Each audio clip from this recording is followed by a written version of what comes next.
Ratusan meter saluran air di RT 02 RW 01 Sapta Marga 3 Kelurahan Jangli, Kecamatan Tembalang, Kota Semarang, berisi berbagai jenis ikan.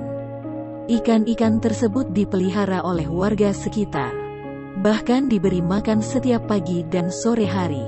Di tengah imbas pandemi yang membuat perekonomian melemah, warga RT 02 RW 01 memanfaatkan ikan-ikan tersebut untuk dikonsumsi.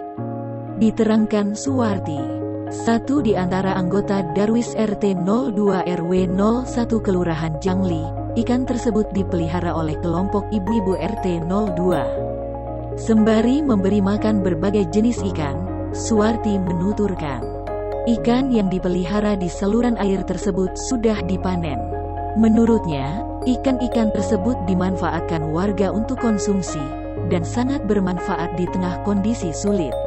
Ia menambahkan, kelompok ibu-ibu di RT 02 terus melakukan edukasi mengenai ketahanan pangan dengan cara memelihara ikan.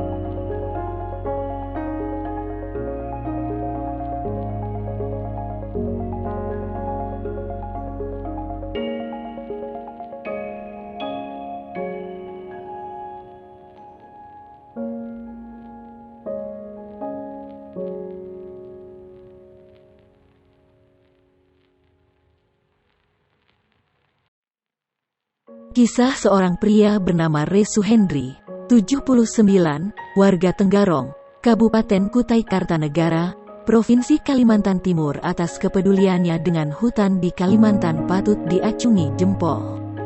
Pria yang sudah hampir menginjak usia 80 tahun tersebut merasa miris dan prihatin dengan alam dan hutan yang semakin terkikis.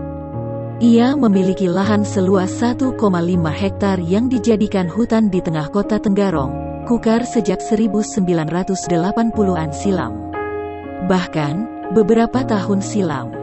Dengan tegas Suhendri menolak tawaran investor yang menawar hutannya sekitar 10 miliar rupiah untuk dijadikan proyek pengembangan perumahan. Sejak saat itu dirinya merawat hutan tidak untuk mencari uang, melainkan untuk menyelamatkan manusia.